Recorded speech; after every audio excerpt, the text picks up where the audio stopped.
"You're going to love it here, Mom," Byron said, his voice too bright, like he was selling something. Two orderlies gripped my elbows. I yanked against their hands. My heart slammed against my ribs. "What are you doing? I'm not staying here." The Meadowbrook Care Facility lobby smelled like industrial cleaner, something rotten underneath. My throat burned from it. Byron wouldn't meet my eyes. He was my son, 47 years old, and he was doing this to me. His wife Deanna stood behind him. She clutched a folder thick with papers I'd never signed. "The doctor said this is best," Byron continued. He handed documents to a balding man in a cheap suit. "She can't live alone anymore, not after the fall." That fall, 3 weeks ago, a slippery kitchen floor, a fractured wrist now fully healed. "Byron, stop this right now." My voice cracked. "I'm 71, not 91. I ran Philadelphia's Central High for 20 years. I'm not incompetent." "No one's saying that," Deanna murmured. But her eyes said different. She was already scrolling her phone, not looking at me, not acknowledging what they were doing. The orderlies pulled me toward a hallway. It stank of desperation and old bodies and giving up. "Byron." He turned away, handed the man another paper. Mr. Whitlock. That was his name on the lobby sign. Administrator. "Everything's in order," Whitlock said. His voice was smooth, practiced. "We'll take excellent care of her." They pushed me into a room. Linoleum floors, hospital bed, window overlooking a parking lot. My prison. Byron set my purse on the bedside table, the only possession they'd let me bring. Inside that purse, my wallet, reading glasses, tissues, and the lottery ticket I'd bought yesterday morning. The same numbers I'd played every Wednesday for 37 years. Gordon's birthday. Our anniversary. I didn't know yet those numbers would make me a millionaire. I didn't know yet my son had just made the worst mistake of his life. "You'll be comfortable here," Byron said. "I don't want to be comfortable. I want to go home." "You can't." His voice went flat, cold. "Sign the papers when they bring them. It'll be easier." "Easier for who?" He didn't answer, just walked out. Deanna followed. She glanced back once, her mouth tight. Then the door closed. The lock clicked. I grabbed the handle, turned it. It didn't move. They'd locked me in. If you've ever felt completely powerless while someone you trusted betrayed you, hit subscribe. You need to hear what happens next. I sat on the bed. My hands shook. The room pressed in. Hospital smell. Bleach and defeat. What had just happened? My son committed me. Without my permission. Without any reason. 3 weeks earlier, that's when it started. October 18, 2024. My kitchen, morning light through the windows. I'd been making coffee, the floor was wet. I'd mopped it the night before. Must not have dried completely. My foot slipped. I went down hard. My wrist took the impact. The crack echoed through my bones, pain white hot and sharp. I called Byron from the hospital. He came immediately, held my good hand while they set the fracture. "Mom, you can't live alone like this," he'd said. "It was an accident." The floor was wet. But what if it happens again? Then I'll be more careful. He'd visited twice that week, asked if I needed help. I thought he was being caring. Now I knew different. He'd photographed every room with his phone. Click, click, click. "Just want to remember the house," he'd said. "So many memories here." The camera sounds had felt wrong, intrusive, but I'd dismissed it. He'd asked about my bank accounts. "Mom, are you keeping track of everything? Your savings? The mortgage? Oh wait, the house is paid off, right?" "Yes, paid it off 10 years ago." "And the property deed is where?" "In my safe." "Why?" "Just making sure everything's organized, in case." In case of what, I'd wondered, but I hadn't asked. Now I understood. He'd been planning this, documenting, building a case. Back in the room at Meadowbrook, November 14th, 2024. Evening now, 6 hours since they'd locked me in. I replayed the commitment scene, Byron's behavior, Deanna's quietness. She'd taken photos of my house interior that morning. For memories, she'd said. Same excuse Byron used, but it wasn't for memories. They were cataloging, preparing. The nursing home staff treated me like I was confused, like my protests didn't matter. "Mrs. Baptiste, your son explained everything," a nurse had said earlier, her voice syrupy and condescending. "You're safe here." Safe. I hated that word. Byron must have told them I had dementia. That's why they looked at me that way, like I was already gone, already fading. But I wasn't fading. My mind was sharp, sharper than his, probably. I scored every crossword, remembered every appointment. Managed my finances perfectly for 8 years since Gordon died. Have you ever had someone look at you like you're already gone? Like your words don't matter anymore? It's worse than being invisible. It's being erased while you're still breathing. The door opened. A nursing aide wheeled in a dinner tray. "Here we are, dear. Chicken and mashed potatoes. Your favorite." She didn't know my favorite. She'd never met me before today. "I'm not hungry. Now, we need to keep our strength up." Our strength. Like we were the same person. Like I was a child. She left the tray, closed the door. The lock clicked again. I stared at the parking lot. Cars coming and going. People free to leave. I pulled out the lottery ticket from my purse, unfolded it carefully. 08 14 19 23 31 42. Gordon's birthday, August 14th. The day he turned 35 and asked me to marry him. Our anniversary, 19 years together before the cancer took him. The other numbers spelled out moments, private jokes, our life in digits. I'd played these numbers every Wednesday for 37 years. Gordon started the tradition. After he died, I kept it going. Not for money, for memory. "Promise me you'll protect yourself, Corinne," he'd said during his last week, his voice thin and weak. "The world isn't kind to women alone. Get everything in writing. Keep your money separate. Don't trust easy." "I'll be fine. Promise me." I promise. I'd kept that promise. Hired Frederick Townsend to handle my estate planning. Gordon's college roommate, a lawyer I trusted. He'd made everything ironclad. Power of attorney required 2 independent physician evaluations and a court order. Byron couldn't just take control, but Byron didn't know that. He thought I was easy prey. My fingers traced the lottery numbers. The ticket was slightly worn. I'd kept it in my purse since yesterday morning. Wednesday, lottery day. The drawing was at 11 p.m. I hadn't checked the results yet. Didn't even know if I'd won anything. Usually won nothing. $5 once in a while. 20 if I was lucky. But the ritual mattered. The Wednesday morning walk to the corner store. The same numbers. The same hope. Gordon's voice in my head. "This week's our week, Corinne. I can feel it." It never was. But I played anyway. Because stopping felt like giving up on him completely. I folded the ticket, put it back in my purse. My throat tight with grief that never really left. 8 years since Gordon died. Some days it felt like yesterday, others like a lifetime ago. I tried the door at 11 p.m., still locked. The window didn't open, painted shut or secured somehow. No phone. Byron must have blocked my contacts. I'd tried the room phone earlier. The front desk said outside calls required approval. My approval was denied. Byron had planned this perfectly. Cut off my communication, locked me in, told everyone I was incompetent. I was trapped. The despair came in waves, crashed over me, pulled me under. What had I missed? What signs had been there all along?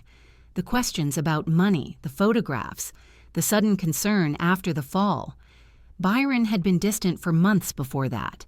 Canceled visits, made excuses, said work was busy. When he did visit, he'd seemed distracted, checking his phone constantly, his jaw tight, stressed about something. I'd thought it was just life, pressure, real estate market troubles. Now I knew different. He'd been planning this for months, and Deanna helped him. She'd researched, prepared, made sure the papers looked legitimate. They thought I was helpless, an old woman with a broken wrist and memory problems that didn't exist. I sat on the bed. The facility sounds surrounded me. Distant television, someone coughing, cartwheels squeaking. My heartbeat slowed. The panic turned to something else, something harder. I ran Central High for 20 years, dealt with budget cuts and parent complaints and teachers' strikes, managed 3,000 students and 200 staff members. I didn't back down then. I wouldn't now. Byron thought he'd won. He was wrong. November 15, 2024, 6 a.m., dawn light crept through the window. I woke with a plan: gather information, find allies, document everything. The door opened. A nursing aide backed in with a breakfast tray. Young, maybe 25. Her name tag said Jennifer. "Good morning. How are we feeling today, dear?" Her voice was syrupy, false sweetness that made my teeth hurt. "I'm fine, and it's Mrs. Baptiste." "Of course. Let me just set this down." She put the tray on the table. "Beautiful morning, isn't it?" "Is it?"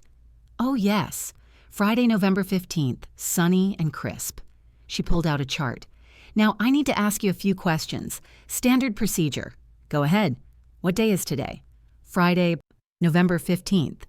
"And what year?" 2024. "Where are you right now?" "Meadowbrook Care Facility, against my will." Jennifer's pen paused. Then she wrote something. Her voice stayed bright. "And who is the current president?" I answered. Perfectly. Every question she asked: day, date, location, current events. She made notes. I watched her write: cooperative, oriented X3, alert and responsive. Good. Documentation. Proof I wasn't confused. "Thank you, Mrs. Baptiste. Enjoy your breakfast." She left. The lock clicked. I ate the eggs, drank the coffee. Tasted like cardboard and regret. But I needed strength. Byron thought I was helpless. He was wrong about that. Wrong about a lot of things. I didn't know it yet, but Byron had made 3 critical mistakes. The first, leaving me my purse, with my lottery ticket inside. The second, underestimating me. Thinking 71 meant weak. Thinking a fractured wrist meant incompetent. The third, well, you'll see. Frederick Townsend had drafted my power of attorney documents 8 years ago, made them ironclad.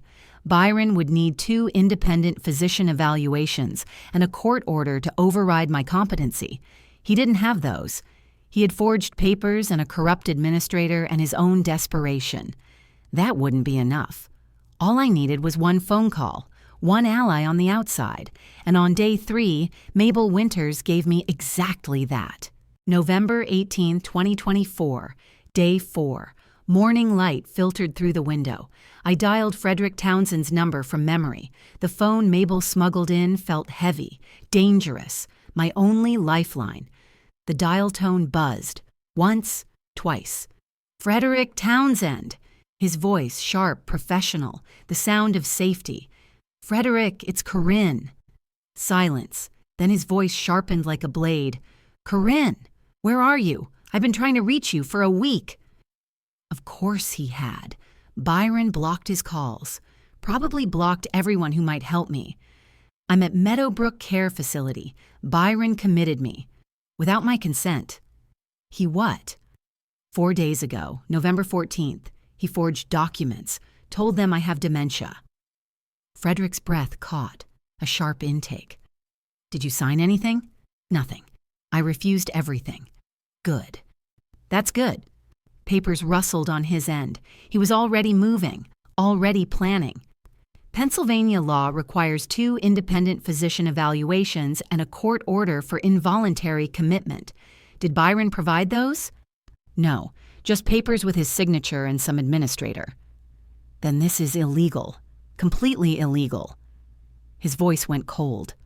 The lawyer voice. The one that meant someone was about to lose badly. "I'm coming there. Now. Don't sign anything. Don't agree to anything." "Frederick." My voice dropped to a whisper. "Byron cannot know you're involved. Not yet." "Why not?" "Because I need you to do something else first." "What?" I pulled out the lottery ticket, unfolded it carefully. I won the lottery, $4.8 million. The silence stretched. Then, "You're serious." Gordon's numbers. Wednesday, November 13th, the day before Byron locked me in here. "Jesus, Corinne," he laughed, dark and satisfied. "He doesn't know, does he?" "No, and he can't find out. Not until we secure it." "I'll be there in 2 hours. We have work to do." The line went dead. I stared at the phone. Relief flooded through me. Frederick Townsend, Gordon's college roommate, my estate attorney, the man who'd protected me once before, was about to do it again. And this time, Byron wouldn't see it coming. 2 hours later, 10 a.m. Byron walked into my room. No greeting, no warmth. Just that stone face I barely recognized. He checked his watch. Gold band catching the light. Click. He twisted his wrist, checked again. 30 seconds later. "Mom, we need to talk." "About what?" He pulled papers from his briefcase. Thick, official looking. "Power of attorney documents, standard procedure." Standard. Like imprisoning your mother was routine. "I'm not signing anything. This is for your protection." His voice stayed flat, rehearsed. "You can't manage your affairs anymore. The fall proved that. The fall proved I slipped on a wet floor, that's all. You're 71 years old. So? So you need help." Papers rustled as he shoved them toward me, aggressive. "Sign these. Make this easier." Let me tell you something about power of attorney. If I'd signed that paper, Byron would have owned everything. My house, my savings, my freedom, everything. No. His jaw clenched, muscles tight. "Mom," I said no. He checked his watch again. Click. 15 seconds this time. He was running out of time. But time for what? "You're making this harder than it needs to be." "Good." Byron grabbed his briefcase, snapped it shut. The sound sharp and final. His footsteps hit the floor hard as he left. Quick. Angry. The door slammed. The whole wall shook. I sat there, my hands steady, my heart pounding. Byron's urgency told me everything. He needed those signatures. Desperately. Soon. But why? Remember Byron? My only child, the one who'd locked me in this place, had been avoiding me since the commitment. Now I knew why. Day 3, November 17th, 2 p.m. I'd been watching from my window, the parking lot below, cars coming and going, people visiting loved ones. Then Byron's BMW pulled in, black, expensive.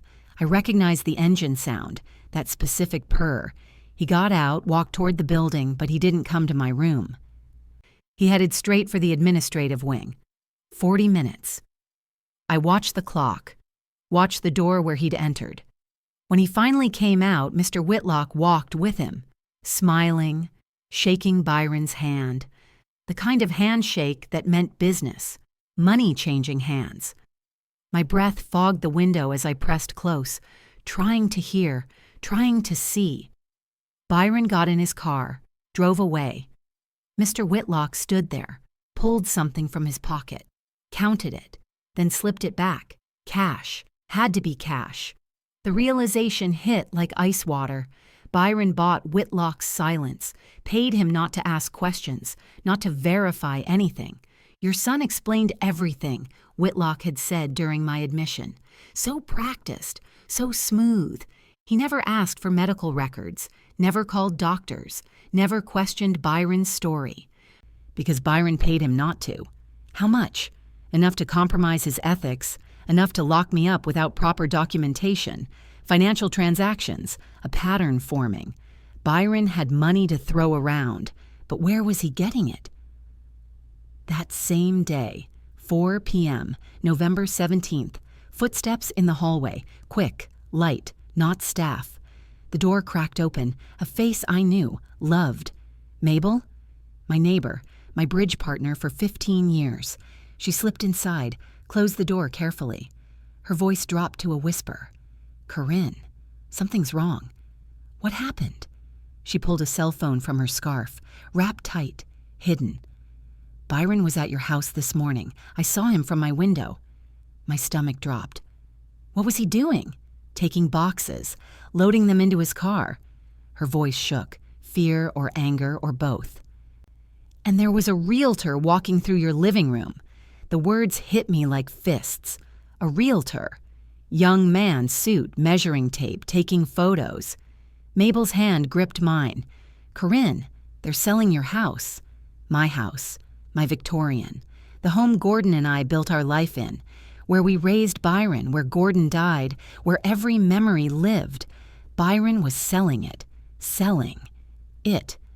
How can he sell it? It's in my name. I don't know, but there's more. Mabel glanced at the door. Deanna was with the realtor. She had a folder, papers. She kept showing him documents. Deanna, Byron's wife, my daughter-in-law for 20 years. She was actively helping him steal my home. You need this. Mabel pressed the phone into my hand. More than I do, call someone, anyone. The phone felt like hope, solid, real. Thank you. Be careful. Don't let them catch you with it. She hugged me quick, tight, then left. I stood there, phone in hand, revelation settling like stones. Byron wasn't just confining me. He was erasing me, selling my home, stealing my life. And Deanna was helping him do it. That night, 11 p.m., November 17th, I pulled out the lottery ticket. The phone screen glowed in darkness. Pennsylvania Lottery website, November 13, drawing results. My hands shook so badly I could barely type, fingers clumsy, breath coming fast. The winning numbers loaded, 6 digits in white. Airweight 14, 19, 23, 31, 42. Gordon's birthday, our anniversary, our numbers. My numbers. I checked the ticket, squinted in the dim light, pulled it closer. 08, 14, 19, 23, 31, 42. Every number matched. Every single one. Jackpot, $4.8 million. $4.8 million. The laugh came out broken. Disbelief mixed with hysteria. I covered my mouth, tried to stay quiet. Gordon's numbers. Our numbers. The ones I'd played for 37 years. They'd finally hit. The day before Byron locked me in here. Do you see the timing? The universe, or Gordon, gave me the weapon I needed exactly 1 day before my son tried to take everything. But Byron didn't know. He'd left me my purse. Probably thought the ticket was worthless. Just another week's disappointment. He was wrong. Now the question wasn't whether I'd won. It was how to claim it without Byron finding out. If I walked into the lottery commission, he'd know immediately. He probably monitored my accounts, my credit cards, everything. One claim, one transaction. He'd see it, and he'd fight even harder for control, for that power of attorney. For access to 4.8 million reasons to declare me incompetent. Byron cannot find out. Not yet. Not until I had protections in place. I needed Frederick. Needed legal strategy. Needed this locked down tight before Byron knew what hit him. The ticket went back in my purse. Safe. Hidden. Worth more than my house. Worth more than my savings. Worth everything. November 19th, day 5, 10 a.m. The common room smelled like coffee and resignation. Fluorescent lights buzzing. Tables arranged in rows. Jennifer sat across from me. Nursing staff. Young. Professional. Clipboard in hand. Mrs. Baptiste, we're going to do a cognitive assessment today. Just routine. Fine. She pulled out forms. I'm going to say 3 words. I want you to repeat them back. Then remember them. Okay? Okay. Apple. Table. Penny. Apple. Table. Penny. Good. Pencil scratching on paper. Now, what day is today? Saturday, November 19th, 2024. Where are you? Meadowbrook Care Facility, room 147.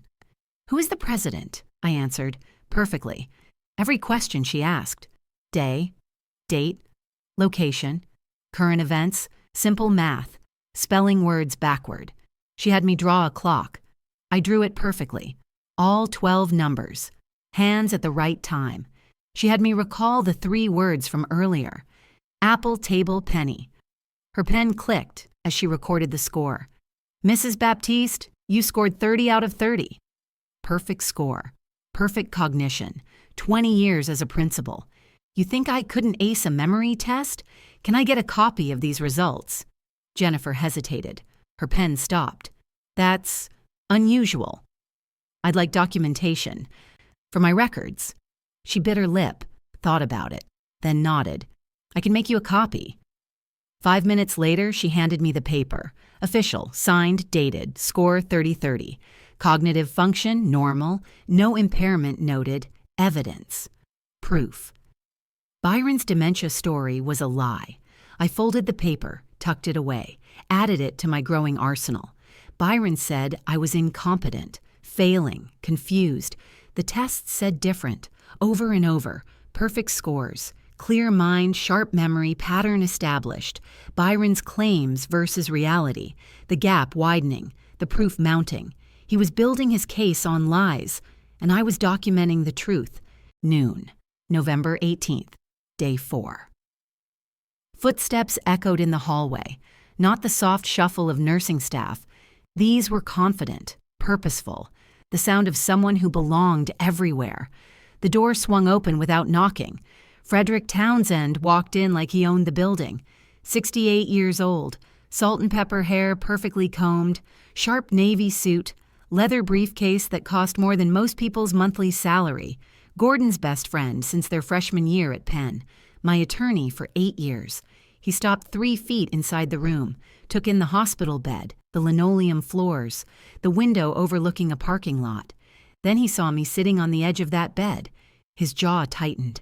The muscles in his neck went rigid. When he spoke, his voice dropped to a dangerous quiet. This is illegal. Relief crashed through me like a wave. Someone believed me. Someone with power. Frederick, did you sign anything? He set his briefcase on the bed beside me. The latches clicked open. Sharp, precise. All business. Any documents at all? Nothing. I refused everything Byron tried to give me. Good, that's very good. He pulled out a yellow legal pad and an expensive pen, started writing before I could say anything else. Pennsylvania state law is crystal clear on this. Involuntary commitment requires 2 independent physician evaluations and a court order. Did Byron provide those? No, just papers with some signatures. Frederick's pen moved faster across the page. Whose signatures? His, the administrator here, Mr. Whitlock, and someone who supposedly was a doctor. But I never saw any doctors. No independent psychiatric evaluations? None. His voice went cold. The lawyer voice I'd heard him use on opposing counsel. Then this entire commitment is illegal, completely, utterly unlawful. Remember Frederick Townsend, Gordon's best friend, my attorney, the one who'd insisted on ironclad protections, was seeing the full picture now, and he was furious. Frederick had drafted my power of attorney documents 8 years ago, made them bulletproof, included clauses Byron didn't know existed, protection I didn't know I'd need. That was about to matter. What can we do? We fight back, hard. Frederick flipped to a new page. Tell me everything. From the moment Byron showed up at your house. Every detail. So I told him. The fall 3 weeks ago. The fractured wrist. Byron visiting twice that week. The photographs he took of every room. His questions about my bank accounts, my property deed, my savings. The sudden commitment on November 14th. Being dragged into this facility. The locked door. Byron's visit demanding I sign power of attorney papers, his urgency. Frederick made notes, asked sharp questions. Where? When? Who else was present? What exact words were said? His legal mind processing everything, building a case. He's desperate, Frederick said. His pen tapped the page. That much is obvious. The question is why? What's driving this urgency? I don't know, but Frederick, I have something he doesn't know about. I reached for my purse, pulled out the lottery ticket, unfolded it carefully, the paper worn from being in my purse for 5 days. Frederick took it. His fingers froze when he read the numbers. He pulled out his phone, fingers moving fast across the screen, pulled up the Pennsylvania Lottery website. November 13th, drawing results. The silence stretched, his eyes moving from phone to ticket, back to phone, back to ticket. Corinne, his voice barely above a whisper. This is a winning ticket. I know. $4.8 million. Gordon's numbers, we played them for 37 years. They finally came through. Frederick's breath came out sharp. He set the ticket down like it was made of glass. Then he laughed, low, dark, the sound of someone who just realized they held all the cards. Byron doesn't know, does he? No, he left me my purse, probably thought the ticket was worthless. Just another losing week. If he gets power of attorney, he won't. The certainty in my voice surprised even me. You made sure of that 8 years ago, remember? Frederick smiled for the first time since walking in. Dangerous, sharp. 2 physicians and a court order required to override your competency determination. He doesn't have those. He has fraud and forgery. That's all. Can we claim the lottery without him finding out? Pennsylvania law allows anonymous lottery claims through legal representatives. Attorney-client privilege. His phone was already back in his hand, typing notes. I file the claim on your behalf. Establish an irrevocable trust. Name you as sole beneficiary with me as trustee. Even if Byron somehow fraudulently obtained power of attorney, he can't touch trust funds. The money's protected. My chest loosened, the weight lifting for the first time in days. When? Tomorrow, November 21st. First thing. He checked his watch. But first, we need to deal with this illegal commitment. I'm filing an emergency guardianship petition, exposing exactly what Byron did, demanding your immediate release. How long will that take? Court hearing within 6 days. I'll push for November 27th. His pen scratched across the legal pad. That gives us time to build the case, document everything, get your cognitive evaluations on record, prove Byron's claims are lies. If this story hasn't convinced you to subscribe yet, I don't know what will, because it gets even better. Click that button. If you're still not subscribing, tell me in the comments, what's holding you back? What if he finds out about the lottery before the hearing? He won't. Anonymous claim means no public record with your name. Trust established immediately. Private document. By the time Byron knows you won anything, it's untouchable, locked down, gone. Frederick's voice went sharp, predatory. Corinne, Byron's about to learn what happens when you corner a lioness and underestimate her. Frederick left 2 hours later. Battle plan established. Strategy locked. Timeline set. I sat in that sterile room. But it felt different now. Not a prison cell, a war room, a place to plan my counterstrike. November 19th, day 5, evening. The contraband phone buzzed, Mabel's number flashing on the screen. Corinne! Her voice came through breathless, like she'd been running. There's a for sale sign on your lawn. My stomach dropped straight through the floor. What? Big professional sign. Went up this morning. Premier Properties. Byron Baptiste's name right on it. His company. 5 days. He couldn't even wait a week before trying to sell my home. What kind of desperation drives someone to move that fast? How can he sell it? The house is in my name. Only my name. I don't know how it's legal, but Corinne, Deanna was at the county recorder's office this afternoon. Mrs. Chen, who works there, saw her. She had a thick folder. Papers. She was in there for over an hour. Forging documents. That had to be it. Deanna using her paralegal training, finding loopholes in Pennsylvania property law, creating fake signatures, notarized papers that looked legitimate. My house. The Victorian Gordon and I bought in 1982, 42 years ago, where we painted walls together, where Byron took his first steps, where Gordon died in our bedroom holding my hand, where every memory of our life together lived in the walls. Byron was selling it. Selling it. My fist slammed into the mattress, rage burning through the shock. "There's more," Mabel said. Her voice dropped. "The sign says, 'Under contract.' Someone already made an offer. The sale is moving forward." The air left my lungs. When did that happen? Yesterday, maybe. Day 4 after they took you. Mabel's voice shook. "Corinne, he moves so fast, like someone's chasing him, like he's running out of time." Chasing. That was the word. Byron wasn't just stealing.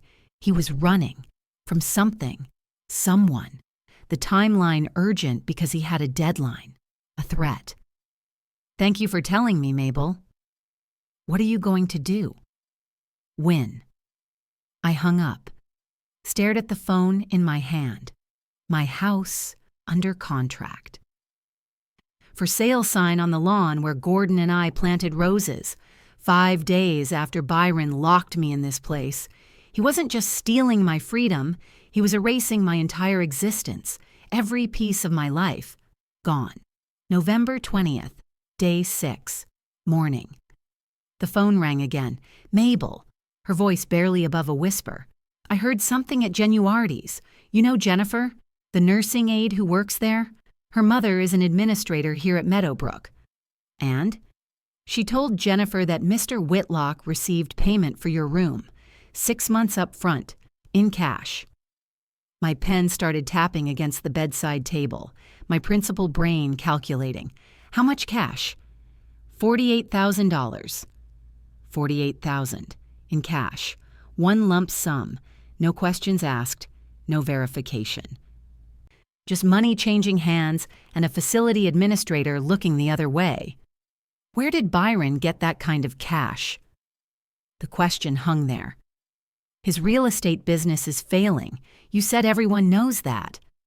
The whole neighborhood knows. He hasn't closed a sale in months. People are whispering about bankruptcy. The pieces clicked together. The for sale sign, the power of attorney papers, the cash payment to Whitlock, the urgency, the desperation. Byron liquidated something, I said. Something big. Something he shouldn't have touched. But what? That was the question. Byron had no assets. His business was underwater. His investments had crashed in 2023 when the market collapsed. He'd mentioned it once, brushed it off, said he was handling it. But $48,000 in cash?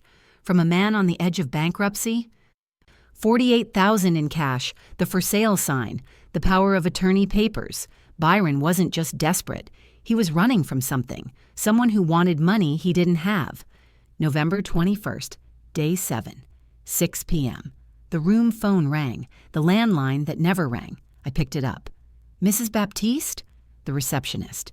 "You have a call. I'm transferring you now." Click. Static. Then a voice I knew. Corinne, Deanna, my daughter-in-law for 20 years. Her voice cold, flat, stripped of every ounce of warmth or humanity. "We need to talk." "About what?" "The house. We're selling it, whether you like it or not. The papers are filed. The sale is moving forward. Nothing you can do will stop it." The phone receiver dug into my palm. My knuckles went white from gripping it. "You can't sell my house without my signature. We already accepted an offer. Closing is scheduled for December 10th, 3 weeks from now." Her voice stayed flat, mechanical, like reading from a script. "You'll never set foot in it again." Never set foot in it again. Never. She actually said that. About the house I'd lived in for 42 years, where I raised her husband, where I buried my dreams after Gordon died. How dare you?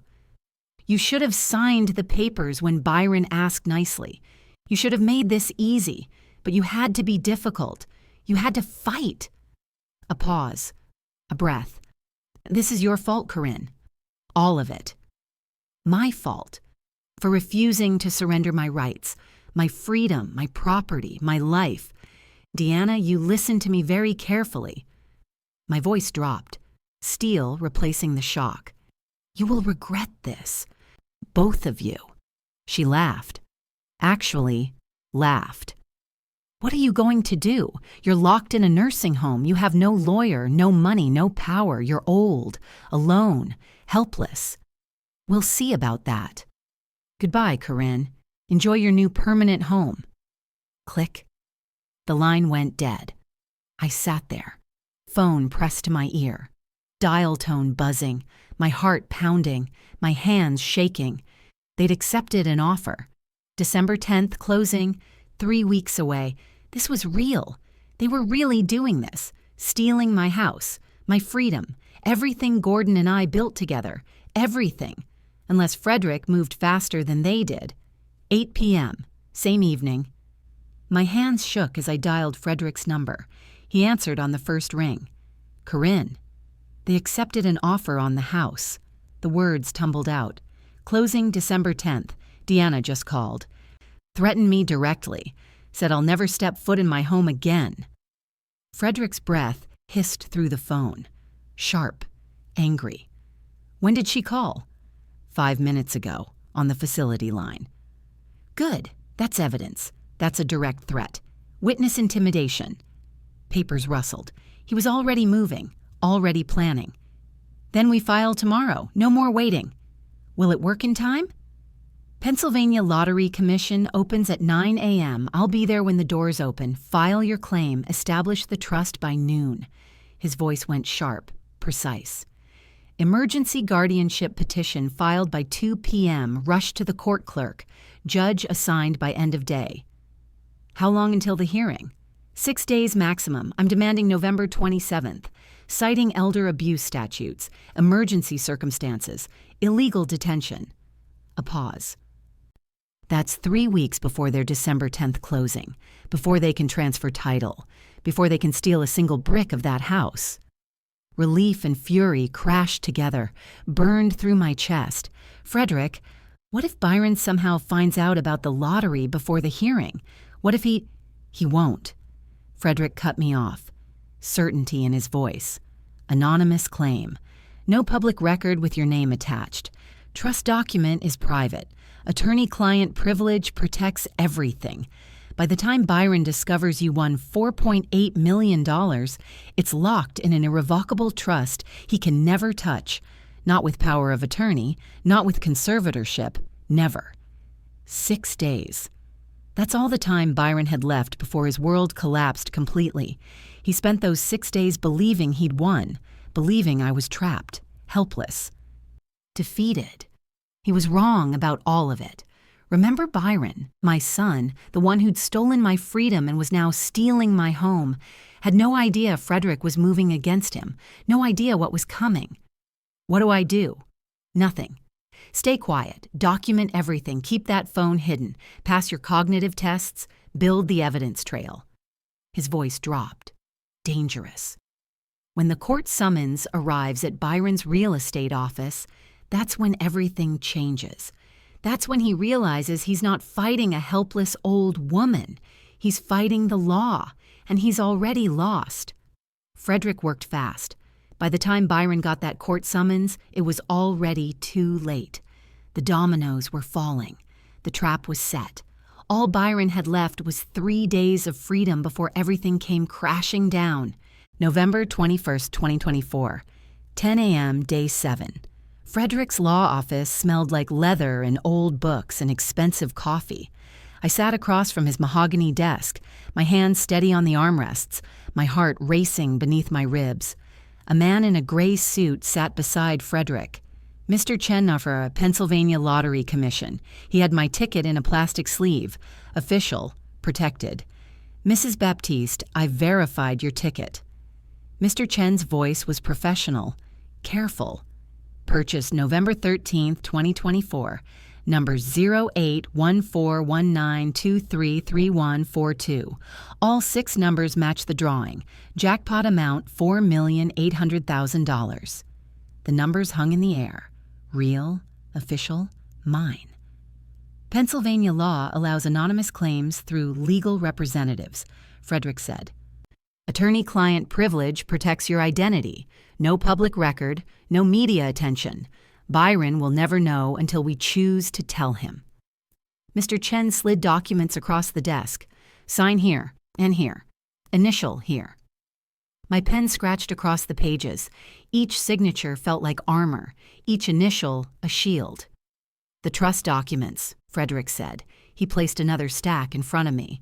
"Irrevocable trust. You're the sole beneficiary. I'm the trustee. Even if Byron somehow obtained fraudulent power of attorney, he cannot access trust funds. Pennsylvania law is absolute on this. He can't touch it? Never. Not with conservatorship. Not with guardianship. Not with any legal mechanism." Frederick's voice was iron. "The money is yours, protected forever." I signed the trust documents. The pen felt heavy, important. The official stamp thudded onto each page. Final. Binding. Mr. Chen stood, shook my hand. "Congratulations, Mrs. Baptiste. The funds will transfer within 72 hours. He left. The door closed. Frederick exhaled. Satisfaction in the sound. "Now we file the petition." 2 p.m., same day, Philadelphia Family Court. The clerk's office smelled like old paper and bureaucracy. Fluorescent lights buzzed overhead. Frederick stood at the counter, his briefcase open, documents stacked precisely. "Emergency guardianship petition," he said. "Priority filing under Pennsylvania Elder Abuse Statute Section 5501. The clerk, a woman in her 50s reading glasses on a chain, took the petition, started reading. Her eyes widened. Unauthorized commitment, forged physician evaluations, financial exploitation. She looked up at Frederick. "This is serious." "Extremely." She stamped the first page. The sound echoed. Official. Filed. Hearing date. Let me check Judge Hendrick's calendar. "Teresa Hendricks?" Frederick's voice sharpened. Pleased. "She's assigned to elder abuse cases this month." The clerk typed. "November 27th, 9:30 a.m., courtroom 3B. Perfect. The filing stamp banged down. Once. Twice. 3 times. Each page marked. Dated. Entered into the system. "Judge Hendricks doesn't mess around," the clerk said. "She destroyed 3 cases last month. Adult children trying to steal from elderly parents. All 3 are facing criminal charges now." Frederick smiled. "I'm counting on that." Byron got that summons on November 24th. 3 days to panic. 3 days to realize everything was collapsing. Let me tell you what he did with those 3 days. This is the moment everything changes. You need to subscribe because you won't believe what happens in that courtroom. If you're still not subscribing, tell me in the comments. What's holding you back? November 24th, day 10, 11 a.m., Byron's real estate office. Premier Properties. Small, cramped, failing. The process server walked in. Young guy, leather jacket, clipboard in hand. "Byron Baptiste?" Byron was at his desk, surrounded by paperwork. Stress thick in the air. "That's me." "You've been served." The envelope hit the desk. Official seal. Family court logo. "Sign here." Byron signed. The process server left. The envelope sat there. Innocent, deadly. Byron tore it open. Paper ripping. Hands already shaking. Emergency guardianship petition. Petitioner Corinne Baptiste. Represented by Frederick Townsend, Esquire. Respondent Byron Baptiste. His breathing quickened. Shallow. Fast. He read the allegations. Unauthorized commitment. Lack of proper medical evaluation. Elder abuse. Financial exploitation. Demanding immediate release. Hearing date. November 27th, 2024, 3 days away. Frederick Townsend, Gordon's friend, Mom's attorney, the one who'd made everything bulletproof 8 years ago. Byron grabbed his phone, dialed, hands trembling so badly he almost dropped it. "Deanna, we have a problem." "What problem?" Frederick Townsend filed a petition, emergency guardianship hearing, elder abuse allegations, the hearings in 3 days. Silence on the line. Then, oh God, they know. They know everything. Paper crinkled in his grip, the summons crushing in his fist. November 26th, day 12, 3 p.m. 1 day before the hearing, Meadowbrook Administrative Office.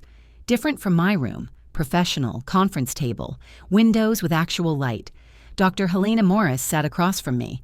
Late 50s, sharp eyes, pen and test booklet in front of her. Mrs. Baptiste, I'm Dr. Morris, independent psychiatric evaluator. The court requested a comprehensive cognitive assessment. Do you understand why we're doing this? Because my son claimed I have dementia. He lied.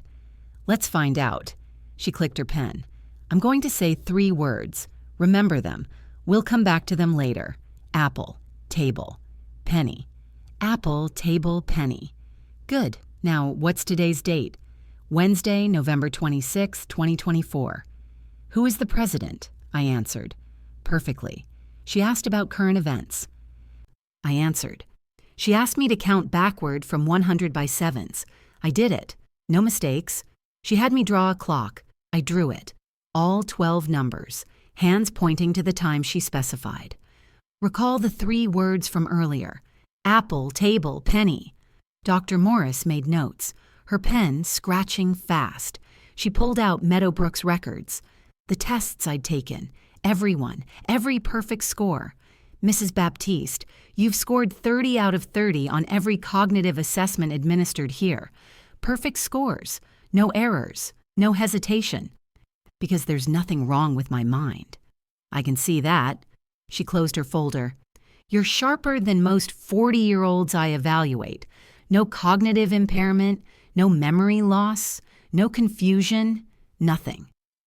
Frederick sat in the corner, silent, taking it all in. His knuckles cracked. Anticipation. I'd spent 12 days in that facility, 12 days of people treating me like I was fading away. But I wasn't fading. I was sharpening, getting ready for this exact moment. This report will be submitted tomorrow morning, Frederick said, before the hearing starts. Dr. Morris nodded. The judge will have it by 9 a.m., November 27th, day 13, 9:30 a.m., Philadelphia Family Court, Courtroom 3B. The judge's bench sat high, imposing, American flag on one side, Pennsylvania flag on the other, wood paneling dark and serious. Judge Teresa Hendricks entered, black robe flowing, 58 years old, gray hair pulled back, reading glasses on a chain, a reputation that preceded her. Remember Judge Teresa Hendricks, the one Frederick had smiled about getting, was famous for one thing. She never let elder abusers walk out of her courtroom unpunished. All rise. The bailiff's voice echoed. We stood. Judge Hendricks sat. The gavel banged once. Be seated. Case number 247385. Baptiste versus Baptiste. Emergency guardianship petition. Byron sat at the defendant's table. Deanna beside him. Their attorney, Mr. Paulson, a public defender who'd gotten the case yesterday, shuffled papers nervously. Frederick sat at the plaintiff's table, calm, organized, a man who'd done this 1,000 times. I was on a video screen, Meadowbrook's administrative office, my face clear, my voice transmitted through speakers mounted on the walls. Judge Hendricks put on her reading glasses, opened the file, read for 30 seconds, then looked up at Byron. Mr. Baptiste, you committed your mother to a long-term care facility without proper medical authorization, without 2 independent physician evaluations, without a court order, all required under Pennsylvania law. Explain yourself. Byron's voice came out thin, shaky. Your Honor, my mother. She fell. She couldn't remember things. I have documentation. Stop. Frederick stood. Your Honor, may I? Proceed, Mr. Townsend. Frederick pulled documents from his briefcase, walked to the bench, handed them to Judge Hendricks, then to Byron's attorney, then copies to the court reporter. Forged documentation. The word hung there, heavy, damning. Byron's voice cracked. That's not true. I have physician signatures. You have forged signatures. Frederick's voice cut through, cold, precise. These signatures allegedly belong to Dr. Raymond Liu and Dr. Patricia Ames, both licensed physicians in Pennsylvania. He slid more documents across. Both doctors have submitted sworn affidavits. Neither has ever evaluated Corinne Baptiste. Neither has ever met her. Neither signed these documents. Judge Hendricks read the affidavits. Her pen tapped, irritated. Furthermore, Frederick continued, the letterhead used on these forged documents was stolen from Pinnacle Medical Center in 2022 during a security breach that resulted in terminations. He turned toward Deanna. His voice sharpened. Ms. Deanna Baptiste worked as a paralegal at Pinnacle Medical Center until her termination in October 2022.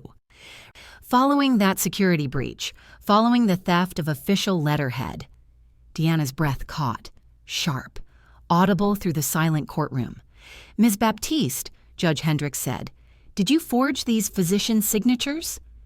Deanna said nothing, her breathing rapid, panicked. I'll take that as an admission, the judge said. Mr. Townsend, continue. Byron's voice rose, desperate. She fell. She can't remember things. She needs help. Your Honor, Frederick said. The court-ordered psychiatric evaluation, Dr. Helena Morris, submitted this morning. He handed it up. Judge Hendricks read. Her eyebrows rose. 30 out of 30. Perfect cognitive function. No impairment whatsoever. She looked at Byron. Mr. Baptiste, why would you commit a woman with perfect cognitive function? I was protecting her assets. She can't manage. You were trying to steal her assets. The courtroom went silent. Gallery murmuring. Judge's gavel banging once. Papers rustled as Frederick pulled out more documents. Bank statements, credit card bills, email printouts. Your Honor, Byron Baptiste's financial records, subpoenaed yesterday under emergency provisions. He read from the documents, his voice steady, methodical, devastating. Total debt, $340,000. Failed real estate investments, 2023 market collapse, gambling debts at 3 Philadelphia casinos, credit cards maxed, bank accounts overdrawn. Byron's voice got louder, desperate. That's private. And these. Frederick slid printed emails across. Threatening communications, dated September 2024. Quote, Byron, you have until Thanksgiving. Pay the full amount, or we come for the house. Then we come for you. Signed by known loan sharks operating in the Philadelphia area. Judge Hendricks read the emails. Her jaw tightened. You owed loan sharks $340,000. They threatened you, so you committed your mother to sell her house to pay your debts. They're going to kill me. Byron's voice broke. If I don't pay by Thanksgiving, they're going to kill me. The courtroom erupted, gallery gasping. Judge's gavel banging 3 times. $340,000. Loan sharks. Thanksgiving deadline. And he thought my house would save him. Would you sacrifice your mother for that? Frederick wasn't done. He pulled out more papers, a notebook, handwriting analysis report. Your Honor, these are diary entries. Mr. Elmarn, Baptiste claims these document his mother's memory lapses, her confusion, her declining mental state. He handed them up. Handwriting analysis by certified expert. These entries were not written by Corinne Baptiste. They were written by Byron Baptiste. He fabricated evidence of dementia, forged his own mother's handwriting. Judge Hendricks flipped through the pages, her face hardening with each one. And this, Frederick's final document, realtor contract, to sell Corinne Baptiste's property at 4200 Chestnut Hill Avenue, dated November 16, 2024, 2 days after the unauthorized commitment. Byron's chair scraped. He tried to stand, sat back down. His public defender whispered something. Byron shook his head.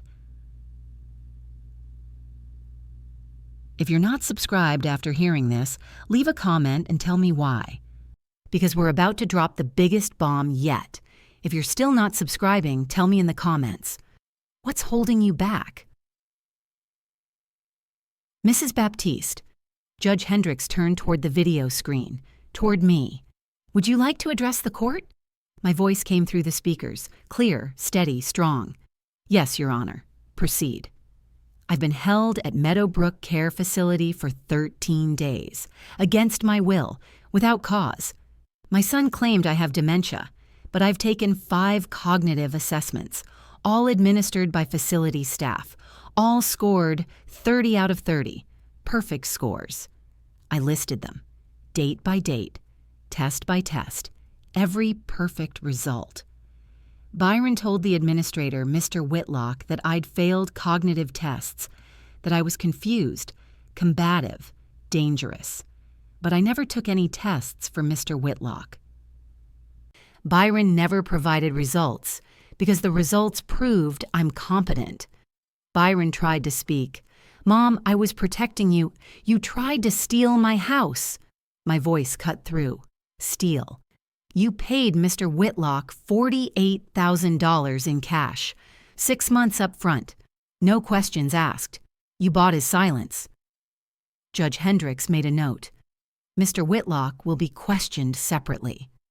I'd practiced that moment for days, every word measured, every fact checked.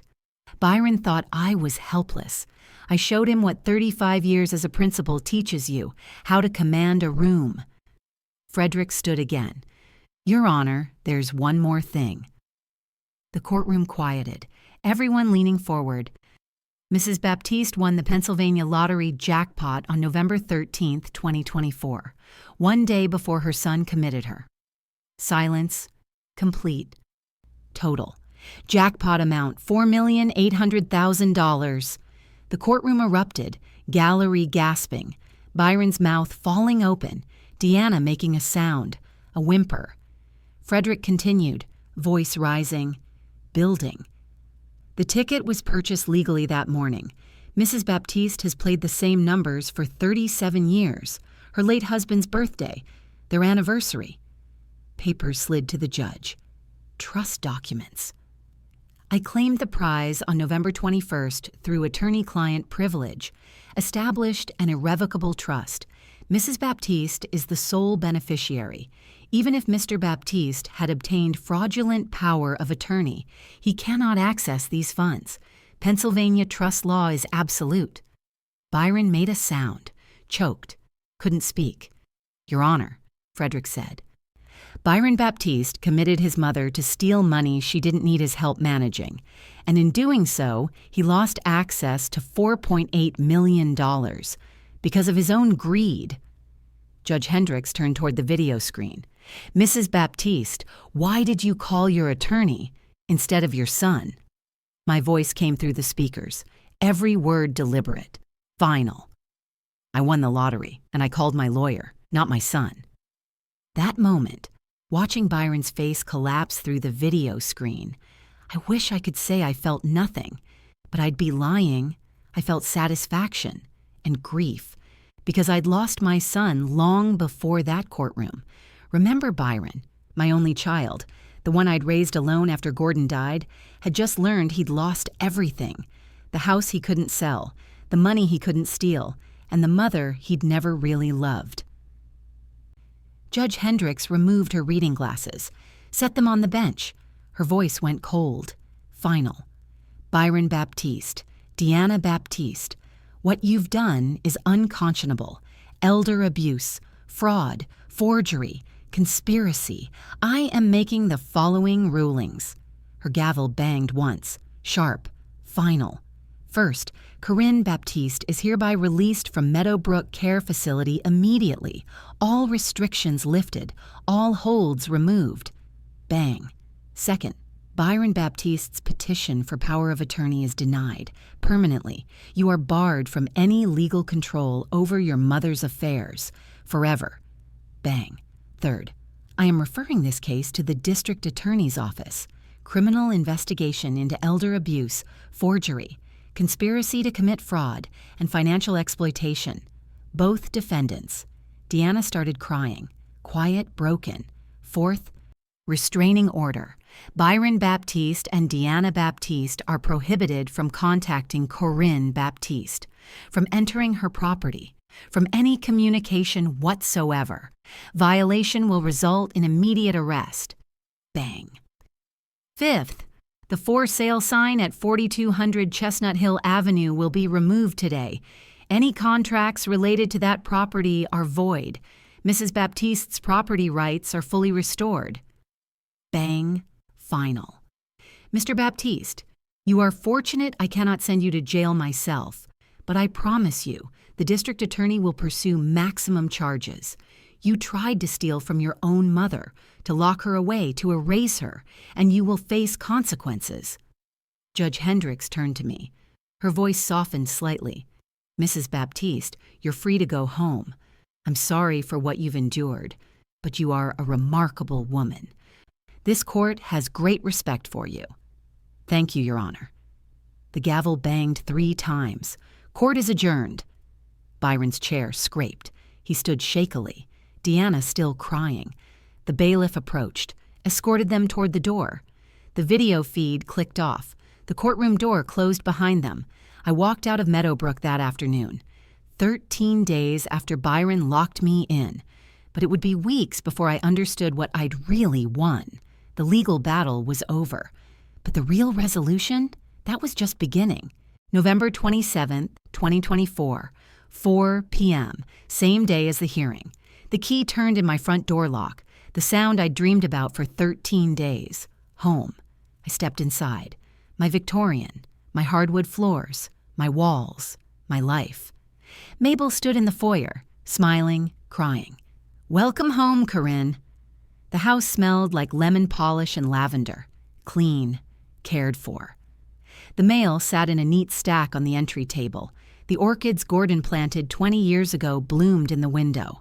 White petals catching afternoon light, still blooming, still alive, like me. You kept everything going, I said. My voice broke. Of course I did. Mabel took my hand. I watered the plants, sorted the mail. The for sale sign is gone. Frederick handled it this morning. I walked through the rooms, my fingers touching familiar surfaces. The kitchen table where Gordon and I had breakfast for 35 years. The living room couch where Byron learned to read.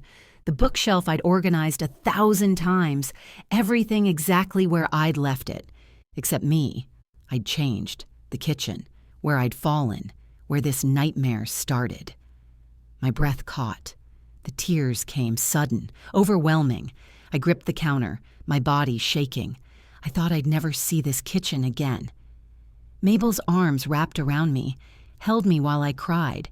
You're home now, you're safe. I cried for what I'd lost, for what Byron had tried to take, for the son I thought I had versus the man who'd locked me away.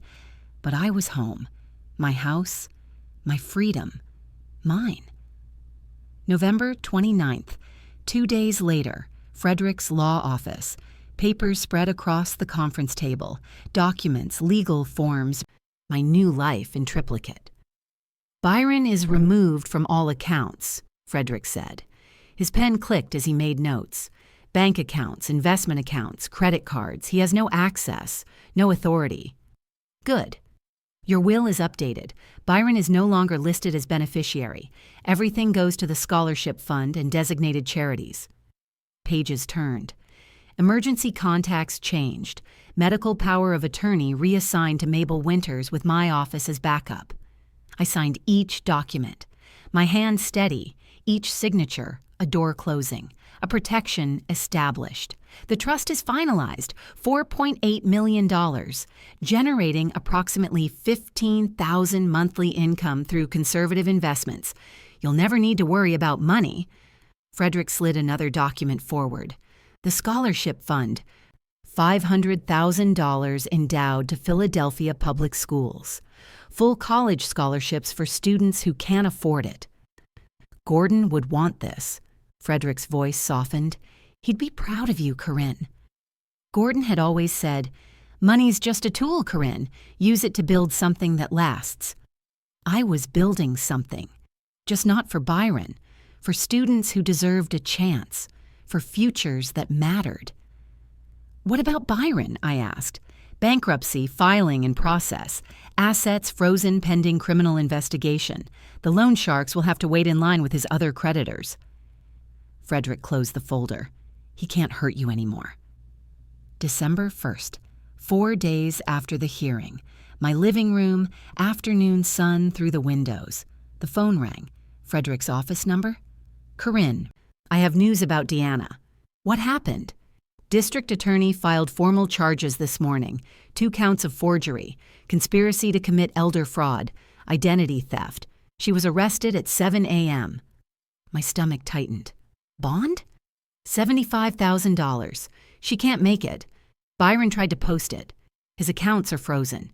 She's still in custody. Trial date? March 2025. If convicted, she's facing 5 to 7 years. I exhaled. Long. Slow. Not satisfaction. Just exhaustion. How did Byron take it? According to the detective, he broke down completely, tried to borrow money from 3 different people. No one would help him. They made their choices. Some of you might think I should feel guilty, that I destroyed my son's marriage, but Deanna forged documents. She tried to steal my home. Actions have consequences. Frederick's voice came through the phone, steady, professional. Corinne, you did the right thing. You protected yourself. That's not destruction. That's survival. I know. December 20th, 3 weeks later, 1 week before Christmas. My living room. Evening settling in. The phone buzzed on the coffee table. Byron's number on the screen. I didn't answer. Let it go to voicemail. The message notification appeared. I pressed play. Byron's voice filled the room, shaking, crying, broken. Mom. A breath. Ragged. Mom, I'm sorry. I was desperate. I made a mistake. His voice cracked. Please, I'm still your son. Please. The message ended. Beep. I sat there, phone in my hand, his voice still echoing. I played it again, listened to every word, every break, every sob, played it a 3rd time. Then saved it, but didn't call back. What do you do when the person who hurt you most is the one you raised? When the betrayal comes from someone you die to protect, you protect yourself instead. I loved Byron, the child he'd been, the man I'd hoped he'd become. But I couldn't trust the man he was. Not yet, maybe not ever. The door stayed closed. For now. If this story hit you, subscribe. And tell me in the comments, would you ever forgive him? Because I'm still deciding. If you're still not subscribing, tell me in the comments, what's holding you back? December 30th, 2024, 6 weeks after the hearing, morning at home. Rosa, my home health aide, made coffee in the kitchen, her voice warm. Good morning, Mrs. Baptiste. Beautiful day. It is. I'd stayed in my Victorian, hadn't moved to assisted living, hired Rosa part-time. 3 days a week, enough help, enough independence. That afternoon, Mabel and I played bridge at her dining room table, cards shuffling, her laugh when I bid 2 aggressively. Your deal, Corinne, and don't bid 7 no trump again. That evening, Central High School, my old school, the auditorium where I'd given 35 years of morning announcements, the scholarship ceremony, 5 students, 5 full rides to college, Temple, Drexel, Penn State, Villanova, Community College of Philadelphia. A young woman named Keisha stood at the microphone, 17, tears streaming. Mrs. Baptiste, because of you, I can go to Temple University. You changed my life. Make Gordon proud, I said, my voice steady, my teacher voice. Make yourself proud. Byron thought he'd bury me. Instead, I used his betrayal to build futures for 5 kids who deserved a chance. That's power. December 31st, 2024. New Year's Eve morning. The convenience store on the corner. Same one I'd visited every Wednesday for 37 years. The usual, Mrs. Baptiste? The cashier smiled. Please. The lottery ticket printed. Numbers 08, 14, 19, 23, 31, 42. Gordon's birthday. Our anniversary. Our life in digits. I didn't need the money. Didn't need to win. But the ritual mattered. The Wednesday morning walk. The same numbers. Gordon's voice in my head. This week's our week, Corinne. It already was. I walked home, key in my door, inside, safe, my house, my freedom, my choices. If Byron ever asked for help again, I might consider it. Might. But control? That door was closed. Locked. Permanently. Gordon's love had protected me. Even 8 years after his death, Frederick's legal work, Mabel's friendship, my own sharp mind that refused to fade. Some betrayals don't heal with apologies. Some doors don't reopen. And that's okay. I settled into my chair. The same chair where I'd sat with Gordon, where we'd planned our lives, where he died. The day Byron tried to bury me alive was the day I won my freedom back. That's my story. The day I won $4.8 million and chose my lawyer over my son. Thank you so much for watching till the end.